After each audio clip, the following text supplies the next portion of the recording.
Hello mga ka-NTH. So ngayon nga ay naglalaro po tayo ng Minecraft. Ayan po. Medyo baguhan lang po kasi ako kaya naman hindi po gaano kabilis yung kamay ko. Ayan. Yan po ang ko po, kwarto na nagawa ko po. Tapos yan naman po ang kainan namin. Kainan ko pala. Ayan. Tapos yan naman yung kusina kumbaga. Ayan.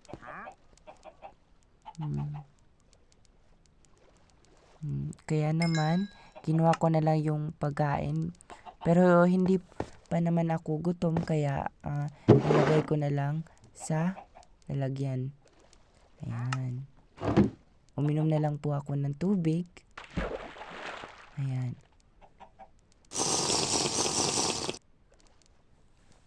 Kasi sa disyerto po kasi yung bahay ko. Kaya naman, ayan, tubig yung mas importante. Char, sana all. Ayan, nagigib na rin po ako ng tubig niyan. Kasi, baka maubusan ako ng tubig. Ayan. Ang ganda ng araw. Ayan. Sinara ko muna para walang makapasok. Ayan po. Ayan. Hala, ano pala yan? May saltik. Joke lang. Ayan, nakaigib na po ako. Tapos, binalik ko na muna yung tubig. Ay, saglit. Meron pala akong nakalimutan. Ayan, kinuha ko muna yung 2 itlog. Ayan.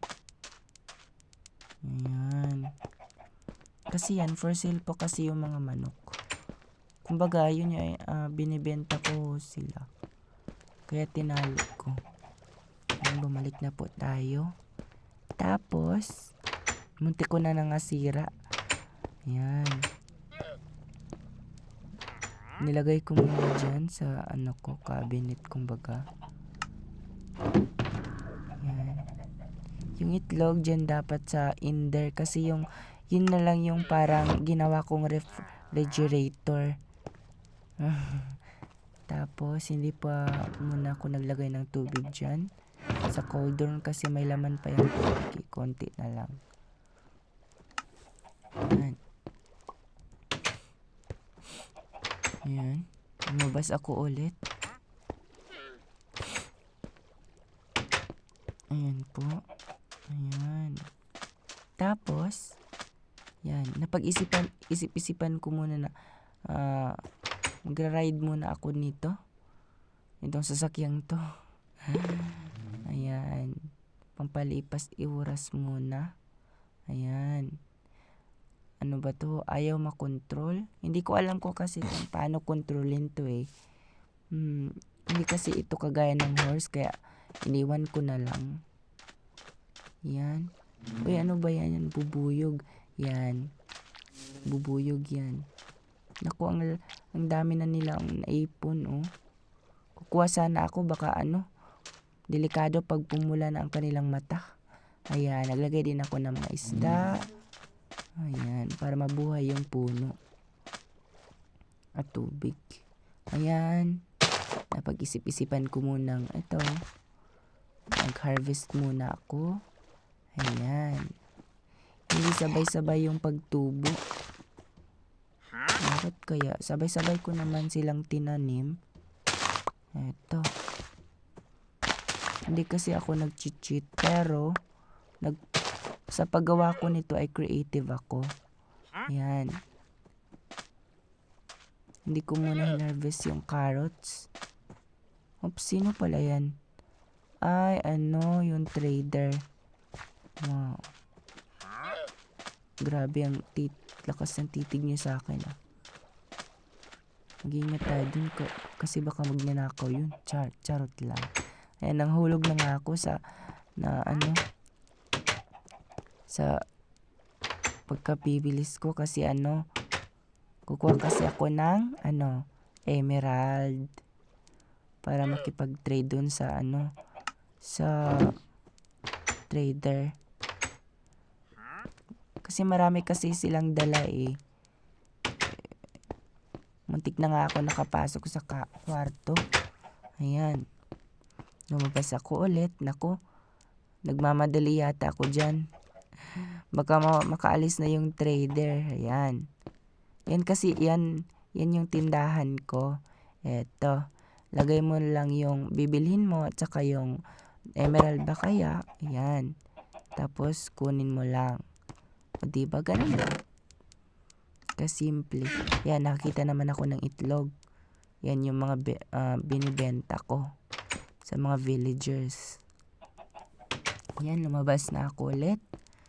Sinirado ko muna para walang makapasok na magnanakaw. Uy, madalawang itlog na naman. Ayan. Eto na, lumabas na ako. Ano pala yan? Uy, may saltik din niya. Joke lang. Yan. Ayan. Ayan, nakita ko pa siya. Hindi pa siya nakaalis. Tumitig pa siya sa akin, no. Ayan. Kapag trade na ako, pinakita na yung mga bagay na dala niya. Ayan, madami-dami rin, no. Bakit wala kaya siyang bag? Pero ang dami niyang dala. Ano ba yan? Shell? Ayan. Inubos ko na yung shell. 64 yung money ko. Pero mahal pala ng mga ng mga dala niya. Ayan. Bumili na rin ako ng ice kasi masyadong mainit. Tapos, ayan. Hindi ko alam kung ano gagawin ko dyan. Bakit ko yung binili? Kasi ang mura lang kasi. Ayan, binili ko na rin. Tapos, ayan naman yung aso. Binili ko na rin. Para maubos na rin yung emerald ko. Ayan, hindi na ubos. Kaya yan yung nabili ko. Okay? Ayan, salamat trader. Ayan. Ang dami na nadala ko. Sige. Thank you. Ano pala to dito? May butas sa likod ko. Ayan. Nahulog na ako. Bakit may butas dito? Baka zombie ang may gawa nito. Ayan, tumalon na nga ako. Oops, baka mahulog. Ayan, muntik na ako mahulog dun na. Ayan. Op. Ayan. Bilisan ko yung takbo. Ayan. Sinirado ko muna para walang makapasok. Ayan. Diba? Sinirado ko naman. Ang daming pinto. Napakasikip ng bahay ko. Ayan. Ayan. Nilagay ko muna dyan sa cabinet. Ano ba dyan? Tawag natin dyan cabinet eh. Barrel yan. Yan. Lagay ko muna dyan sa barrel. Saka, yan. Yan yung kainan ko. Kumbaga. Yan. Anong oras na tingnan natin? Malapit ng gumabi. Kaya spin muna natin ito ng ikalawa. 2 beses. Ayan. Gusto ko na sana magpahinga kaso naisip-isipan kong pumunta muna sa labas. Ayan. Tapos, pumunta sa church ko, kumbaga. Ayan. May itlog na naman. Agad naman nilang makapag-lay ng itlog. Ayan. Yan po yung church. Ayan.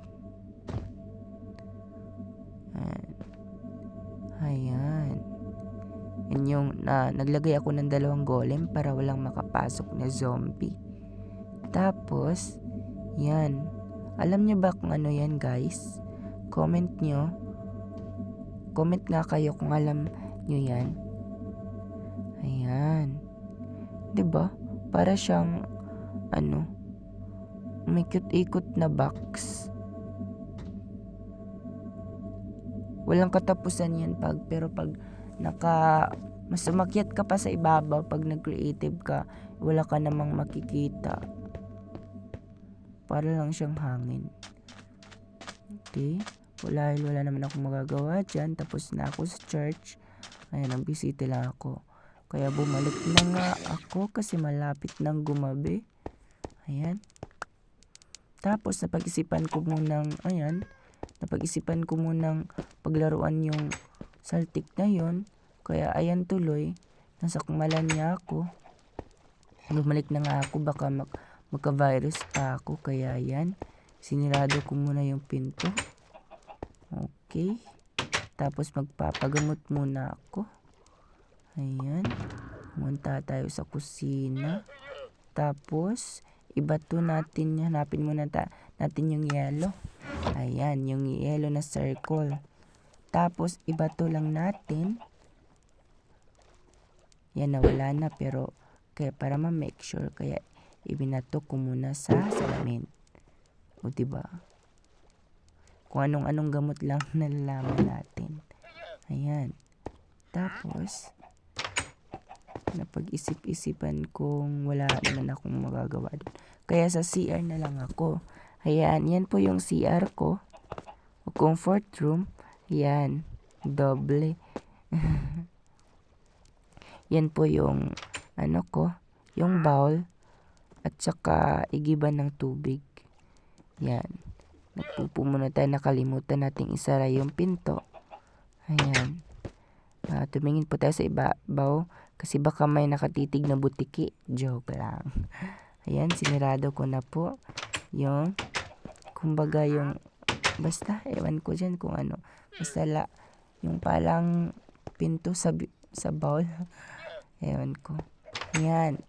Tapos, napag-isip-isipan ko magpahinga na muna kasi yung oras malapit nang gumabi. Ayan. Ayan. Yan lang po. Please subscribe for more po. Ayan, ang ganda ng sunset kaya napag-isipan kong i-screenshot